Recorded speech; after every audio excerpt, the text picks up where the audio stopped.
We all have our routines, a combination of bad habits and good that we have settled into. It makes life easier, makes life healthier. I firmly believe that a great routine is the best way to succeed in anything. The only problem is, it's tough to give up a routine. I struggle to stop making the same breakfast before work, talking to the same barista at the coffee place, and taking the same path through the forest on my way to the logging camp.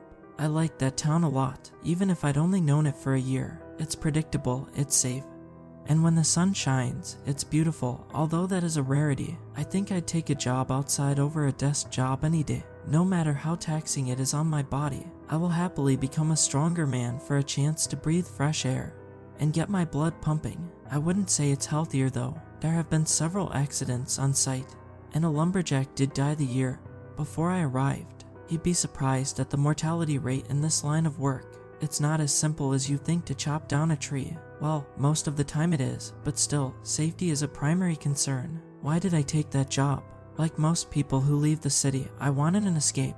My personal life got a little too dramatic for me to handle. I started doing things out of character. I just stopped being me. So, instead of hurting people I cared about, I thought a little isolation and reflection was in order. Where better to do that than in the countryside? I settled in well enough. The guys were pretty quiet, but we just got on with the work. There's always a lot to do and not much time to do it. Another point to make about this line of work is that nowadays speed and efficiency are necessary factors for staying out of the red. Competition is fierce. Some certainly have better machines too. The company I work for keeps their costs cheap by making use of cheap labor over expensive machines and pushing that labor as far as the dollar will make them. I think the motto of the higher-ups is that no job is too big if you throw enough bodies at it. Looking at the results, I am inclined to agree. I accepted the bad salary and tough conditions because I didn't need to. I have money, it's how I paid for the place I stayed at. Passive income goes a long way. I just wanted a career change, and I thought I would live a small boyhood dream during my escape. As I said, I always took the same path going to work. It wasn't so far that I needed to take the truck, so I liked to walk through the field, the forest, and along the river until I reached the logging camp. The whole journey took almost an hour, so I would leave pretty early. It's usually light enough for a walk, but during the winter months, it was dark as a coal mine, not to mention cold. One morning, I pulled on my backpack with a groan and was still rubbing the sleeping dust out of my eyes as I locked the door behind me. Sleeping in is easy on cold mornings, especially if your body knows what it is going to endure all day. Crossing through the field, I listened to the crows' caws, spotting their dark bodies against the gray sky on the dead tree branches. Even during summer they were around but weren't so vocal. I didn't mind them though. I think I'm one of the few people around who thinks they are pretty cool. Next to vultures, they are the most metal birds around. At the end of the field, I kicked some of the tall grass to watch the morning dew scatter, then took a left into the forest. There was a narrow path that opened up about 10 minutes ahead. I liked that wider path the most, as the foliage thinned out, and all I saw were tree trunks, until I reached the river. It was shaping up to be another peaceful walk. I could hear the gurgling of the river ahead of me. The natural silence was then broken by a heavy smack of something hitting the water, then a churning sound of water being splashed. I hesitated for a moment before picking up the pace to see what it was. I saw the white water being kicked up, but not what was in the water, not until it stopped thrashing around. A deer, young antlers sprouting out of its head with wide glass-like eyes. It floated with the current kicking out, but less and less as the blood dribbled from its wounds. I couldn't see it clearly enough to measure the extent of the damage, but I could see its neck muscles. I saw shredded skin along its side. It was mutilated, but it didn't look like it had been naturally mauled by a bear, or wolf, or anything. I had seen plenty of dead wildlife throughout the year, but nothing like that. Most importantly, I didn't see the thing that caused it. It would surely be looking for its prey. If it was fast enough to catch a deer, it sure as hell wouldn't lose it if it tried to escape. Not with those injuries. As I looked around, I became a lot more agitated. Fear produced wolves, a bear even, in my imagination. Yet, I was just annoyed that I didn't see them. The thrashing had stopped. I heard a soft, hollow sound of the deer's antlers hitting a few rocks sticking out the water. Reaching the logging camp, my mind was still fixated on what I had seen. The sound of the machinery of axes hitting logs snapped me out of it. I wasn't an animal expert. I was a man hired to cut timber and firewood. mostly firewood in my case, so I sank my teeth into some work, starting slow to warm up before getting into the swing of things. The sounds of a log being split never got old. When we take breaks at the camp, it's mostly informal. We all had work to do, and as long as we got it done, we could stop for a breather or to eat whenever we wanted. I ended up being stopped by a guy named Isaac. We'd been having our breaks usually around the same time as each other, so we often ended up eating together. Isaac was the closest friend I had there, really. We were mostly quiet, even eating was a chore at times, but when we did talk, it was about TV. There was no doubt in my mind that Isaac had more interesting things going on in his life than what he saw on TV, but he just found TV a lot more worth his time. Bees are dying, he said. Are they now? I replied, Yep, won't be any bees in a few years. How many years? Can't right well remember, but can you remember the last time you saw a bee? I think I saw a few in spring, probably dead now. Probably, I hummed. I wanted to change the conversation, and only one thing came to mind. Do you know what else is dead? I went on to tell him what I saw on the walkover. I think he was half listening. Dead deer weren't anything out of the ordinary. What caught his attention was the fact I didn't see anything. Wolf isn't going to let it get away, Isaac said simply, an open and shut case as far as he was concerned. If it got away, it will find it later. It knows when its prey is wounded. It will wash up and the wolf will take care of it. You think it was a wolf? What else? Wolves are the only things around here that can catch deer. Right, it was a lot of damage though. What about a bear? No bears here. What do you mean no bears? Seriously, I thought, no bears. I didn't want to argue with someone who knew more than me, no matter how much I struggled to believe what they were saying. I considered myself lucky I didn't run into them. I'm not really scared of wolves. I'm usually carrying, and even have a flare on the side of my backpack. Wolves can be pretty skittish when you know how to act, not to mention shoot. I felt comfortable enough to walk back, so I did and got home without incident. I didn't see the deer. That evening I settled in to watch one of the channels that Isaac enjoyed, a DIY channel. It's amazing how quickly you can lose yourself in watching someone assemble a linen chest. I also had enough of nature for the day, so watching an animal documentary wasn't in the cards. The pains in my left arm were setting in, but they would be gone by the morning. That all routine. Before I went to bed, I got a call from my wife, Lara. She usually called during the day, but reception sucked in the logging camp, so I never got them. I also sucked because I never bother to check my call log, and sometimes when I do, I don't bother calling them back.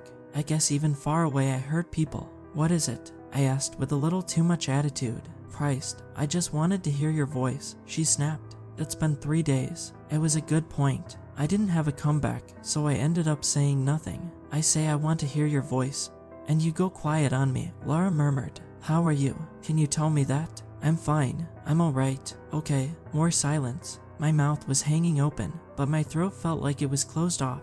Nothing could escape, not even a small squeak. I was scowling at my knees, sawdust and wood fragments still clung to them. I miss the hell out of you, you know that? Lara said. I even miss massaging your shoulders after work. I let out a small exhale of a laugh.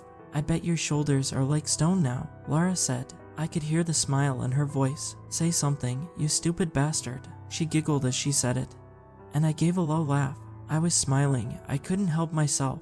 I hated what I was putting her through, but I wasn't right around her either. I liked her company, but I just felt like I didn't belong there. I guess a year of reflection gets you nowhere. I decided to try, whether I felt like it or not. Yeah, whole body is aching actually, I told her. I bet. Pretty weird day too. Tell me about it. I'm listening. The next day I walked with some pep in my step.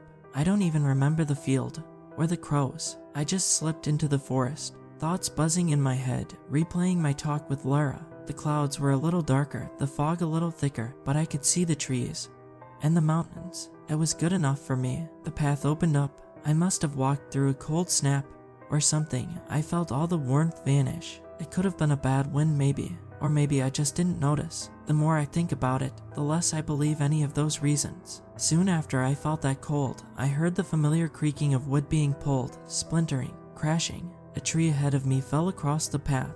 The branches snapped into a pile of twigs. The bark peeled apart. It was an old tree, but not so old that it would fall for no reason. As I got closer, I saw that the tree had been cut just above head height, which is far too high, and the cut was clean, but not straight.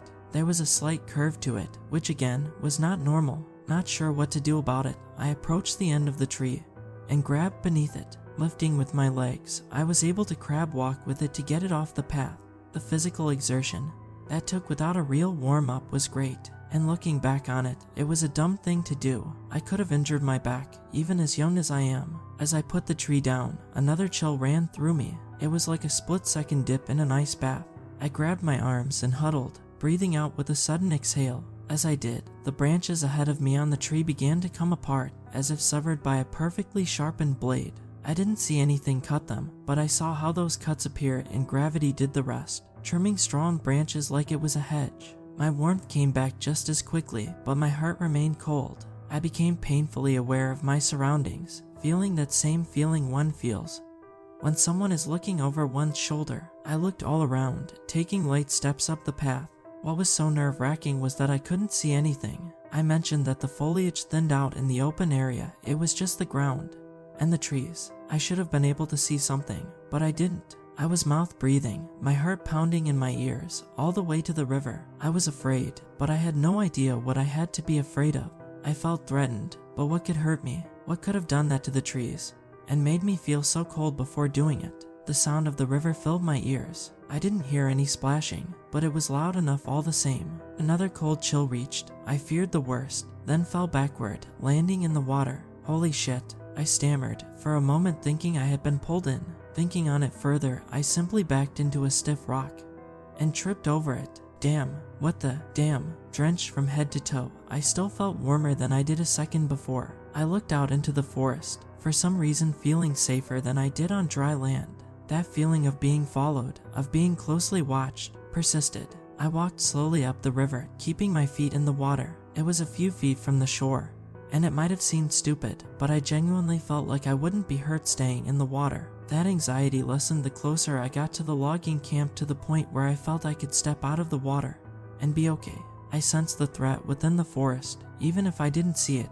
It took me a while before I felt confident enough to turn my back on it, looking towards the machines and the main tent. That kind of tension was exhausting. While my mind tried to comprehend the experience, I approached the main tent, considering taking a nap or something before starting work. It was only when I was a foot away that I stopped and noticed how quiet the camp was. I didn't hear or see anyone. The machines were empty. I didn't hear a single axe hitting wood, nothing. When I turned back to the tent, I noticed the wall part as a snout peeked through. Not a snout of something knee or waist high, it was my height. Ragged fur, gleaming teeth, and piercing eyes. My hand dropped to my side. I felt my fingers wrap around the handle of my gun. When I raised it, the entire tent parted as hands jumped towards me. Well, someone shouted. Haha, it's all good. All my coworkers emptied out of the tent, the head of the wolf-like monster hovering there for a moment. Eventually, Hans pulled the mask off,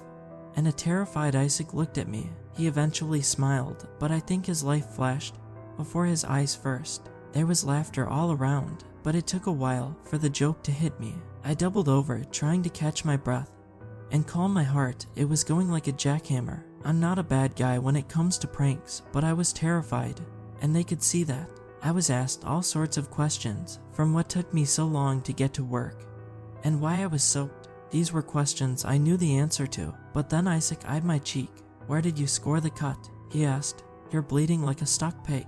Touching the left side of my face rewarded me with bloody fingertips. I had cut not just along my cheek, but across my ear as well. I didn't notice because my face was getting cold, but after drying off, the cut was stinging the whole day, especially around the ear. While I dealt with that, Isaac told me how he mentioned my encounter with the dead deer to the other guys, and one thought up the prank, seeing as he had a werewolf mask. The only time he ever gets to use it is for Halloween, so he didn't want to miss out on the opportunity. You know, Isaac explained. I figured I should wear it though, just in case you wanted to punch someone. It might as well be me. Didn't know you had a concealed carry though. Haha, the prank was enough for the others to feel satisfied and get on with their day. I didn't mind, I barely cared. All I wanted from him was a lift back to my place, because I didn't want to walk back. I was so eager to get home that when work ended, I waited right by the river section closest to his truck, just to be safe. By the time I walked into my place, I had made a decision. Anything can happen to you and you don't know when. If you don't appreciate what you have, you could lose it. I didn't want to die with my relationship with Lara on the rocks, isolating myself, feeding into my insecurities, neglecting her. All I would become is a bad memory, and if anything came after, I would feel nothing but regret. I'm home now. We're better now. I'm better now. I'm trying, day by day. Yet, whenever I'm alone, someplace secluded, I feel it. My knees buckle, ready to duck or to run. It could be here. It cut me. It saw me bleed. Maybe it had my scent. I don't know, but there are times when I'm just scared. I can't stop looking over my shoulder for the thing that followed me.